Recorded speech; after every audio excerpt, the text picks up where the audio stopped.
자, 상상 한번 해보세요. 만약에 컴퓨터가 어떤 문제의 모든 정답을 그것도 동시에 싹 다 계산할 수 있다면 어떨까요? 네, 바로 이 엄청난 가능성을 현실로 만들고 있는 기술, 양자 컴퓨팅의 세계로 지금부터 들어가 보겠습니다. 네, 맞습니다. 방금 던진 그 질문 안에 사실 양자 컴퓨팅의 핵심이 다 들어있다고 봐도 돼요. 이건 그냥 더 빠르다, 이런 차원의 얘기가 아니에요. 아예 문제를 푸는 게임의 룰 자체를 바꿔버리는, 뭐랄까, 완전히 새로운 패러다임이라고 할 수 있죠. 아니 근데 지금 쓰는 컴퓨터도 충분히 좋은데 왜 굳이 양자 컴퓨터까지 필요한 걸까요? 그 이유를 알려면요. 먼저 지금 우리가 쓰는 컴퓨터가 어떤 거대한 벽에 부딪혔는지를 알아봐야 합니다. 네, 이게 무슨 비유가 아니고요. 정말 말 그대로입니다. 지금 인류가 가진 최고의 슈퍼컴퓨터를 총동원해도요. 풀려면 수십억 년, 그러니까 우주의 나이보다도 더 오래 걸리는 문제들이 실제로 존재해요. 이건 뭐 사실상 못 푼다는 얘기죠. 우리는 지금 계산 능력의 명확한 한계에 딱 부딪힌 겁니다. 예를 들면 이런 것들이에요. 신약을 개발하려고 복잡한 분자 구조를 시뮬레이션 한다거나 아니면 전 세계 금융시장을 최적화하는 모델을 만드는 일 같은 거요. 이런 문제들은 변수가 너무 많아서 경우의 수가 거의 무한대에 가깝거든요. 이걸 기존 컴퓨터로 하나씩 계산한다? 아마 영원히 답을 못 찾을 겁니다. 바로 이런 인류의 미래가 걸린 문제들을 풀기 위해서 완전히 새로운 연장이 필요한 거죠. 그리고 그 새로운 연장이 바로 퀀텀 리프, 우리말로 하면 양자 도약을 이끌어내 양자 컴퓨터인 겁니다. 기존의 한계를 뛰어넘어서 컴퓨팅의 패러다임 자체를 통째로 바꾸는 말 그대로 도약을 이루는 거죠. 자, 여기서 중요한 게 뭐냐면요. 양자 컴퓨터는 그냥 성능 좋은 컴퓨터 뭐 이런 게 아니라는 거예요. 이건 아예 작동 원리 자체가 다릅니다. 원자나 전자처럼 아주 작은 입자들이 움직이는 그 기묘하고 이상한 세계, 바로 양자역학의 규칙을 계산에 그대로 써먹는 정말 혁명적인 아이디어인 거죠. 그러니까 핵심은 이거예요. 속도가 아니라 방식. 정보를 다루는 근본적인 철학 자체가 다르다는 겁니다. 더 빨리가 아니라 다르게 계산하는 거죠. 자, 그럼 도대체 어떻게 그게 가능할까요? 그 비밀의 열쇠는 바로 큐비트에 있습니다. 지금부터 우리가 쓰는 비트와 양자 컴퓨터의 큐비트가 근본적으로 어떻게 다른지 한번 제대로 들여다보죠. 모든 차이는 바로 여기서부터 시작돼요. 왼쪽을 보세요. 우리가 쓰는 컴퓨터의 비트는요, 딱 정해져 있어요. 전등 스위치처럼 켜지거나 1, 꺼지거나 0, 둘 중 하나만 가능하죠. 아주 명확해요. 그런데 오른쪽의 큐비트는 완전히 딴판입니다. 뱅글뱅글 돌아가는 동전이라고 생각해보세요. 이게 앞면이에요, 뒷면이에요? 모르죠? 앞면이면서 동시에 뒷면인 상태.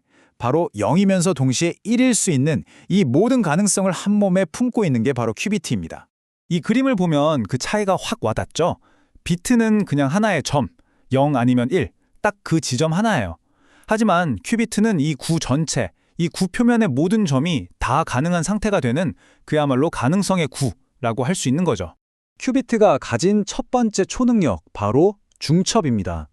방금 말한 그 돌아가는 동전처럼 0과 1의 상태를 동시에 가질 수 있는 능력이에요. 이게 왜 그렇게 대단하냐고요? 큐비트 하나가 한 번에 두 가지 값을 동시에 계산할 수 있다는 뜻이거든요. 효율이 그냥 2배가 되는 거죠. 그리고 두 번째 초능력은 이건 진짜 더 이상합니다. 바로 얽힘이라는 건데요.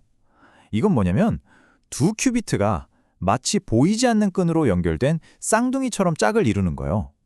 진짜 신기한 건 이 두 큐비트를 아무리 멀리, 심지어 우주 양쪽 끝에 갖다 놔도요. 한쪽의 상태를 딱 하고 확인하는 순간 다른 한쪽의 상태가 즉시 결정된다는 겁니다. 마치 정보가 빛보다 더 빨리 전달되는 것 같은 정말 마법 같은 현상이죠. 이게 얼마나 말이 안 되는 현상이냐면요. 그 천재 아인슈타인조차도 이걸 보고는 도저히 이해할 수 없어서 유령 같은 원격작용이라고 불렀을 정도예요. 그만큼 우리의 상식을 뛰어넘는 강력하고도 신비한 연결이라는 뜻이겠죠. 바로 이 그림처럼 말이죠. 한 놈이 위로 결정되는 순간 다른 놈은 볼 것도 없이 무조건 아래로 정해지는 거예요. 마치 운명 공동체처럼요. 자, 그럼 방금 우리가 본 중첩과 얽힘, 이 두 가지 초능력이 합쳐지면 어떤 일이 벌어질까요? 바로 이 숫자를 보세요. 2의 300제곱. 이게 어느 정도냐면요. 단 300개의 큐비트만으로 우리가 알고 있는 이 우주에 있는 모든 원자의 개수보다도 더 많은 경우의 수를 한 번에 처리할 수 있다는 뜻입니다. 어마어마하죠? 이게 바로 양자 컴퓨팅이 가진 그 폭발적인 힘의 원천이에요. 와, 정말 대단하죠. 그런데 이렇게 엄청난 힘을 다루는 게 당연히 쉽지는 않겠죠? 지금부터는 이 양자 컴퓨터를 현실로 만들기 위해서 과학사들이 어떤 거대한 벽과 싸우고 있는지 그 도전 과제들을 한번 살펴보겠습니다. 문제는 이 큐비트라는 녀석이 엄청나게 예민하고 섬세하다는 거예요. 아주 작은 온도 변화나 진동, 심지어 주변의 전자기파 같은 사소한 소음에도 양자 상태가 그냥 와르르 무너져 버립니다. 그래서 지금 보시는 이 복잡한 기계 장치들은요, 사실 이 예민한 큐비트를 외부 세계로부터 완벽하게 격리시키기 위한 거대한 보호막인 셈이에요. 어느 정도냐면 깊은 우주 공간보다도 더 차가운 거의 절대 영도에 가까운 환경을 만들어줘야 겨우 작동을 합니다. 그래서 어떻게 하면 더 안정적인 큐비트를 만들 수 있을까? 이걸 두고 지금 전 세계에서 엄청난 기술 경쟁이 벌어지고 있습니다. 구글이나 IBM 같은 곳은 초전도 방식을 밀고 있고요. 아이온큐라는 회사는 레이저로 이온을 가두는 이온 트랩 방식을 쓰고 있죠. 아직 어떤 기술이 표준이 될지는 아무도 모르는 그야말로 최첨단 중에 최첨단 연구 분야라고 할 수 있습니다. 정리하자면 연구자들이 넘어야 할 가장 큰 산은 크게 세 가지입니다. 첫째는 결합은남. 외부의 간섭 때문에 큐비트가 애써 유지하던 양자 상태를 잃어버리는 현상이죠. 둘째는 양자 잡음이에요. 계산 중간중간에 계속 오류가 끼어드는 거죠. 그리고 마지막으로 가장 큰 문제, 바로 확장성입니다. 이 모든 문제를 해결하면서 안정적인 큐비트 개수를 늘리는 게 정말 어려운 일이거든요. 자, 그럼에도 불구하고 말이죠. 만약 우리가 이 모든 어려움을 극복해낸다면 과연 어떤 미래가 우리를 기다리고 있을까요? 마지막으로 양자 컴퓨터가 가져올 그 엄청난 변화에 대해서 한번 이야기해보죠. 이 모든 난관을 넘어섰을 때 양자 컴퓨터는 말 그대로 과학 혁명을 일으킬 겁니다. 먼저 복잡한 분자 구조를 완벽하게 시뮬레이션해서 지금껏 만들지 못했던 신약을 개발할 수 있게 될 거고요. 또 상상 속에서만 존재하던 엄청난 특성의 신소재도 설계할 수 있게 되겠죠.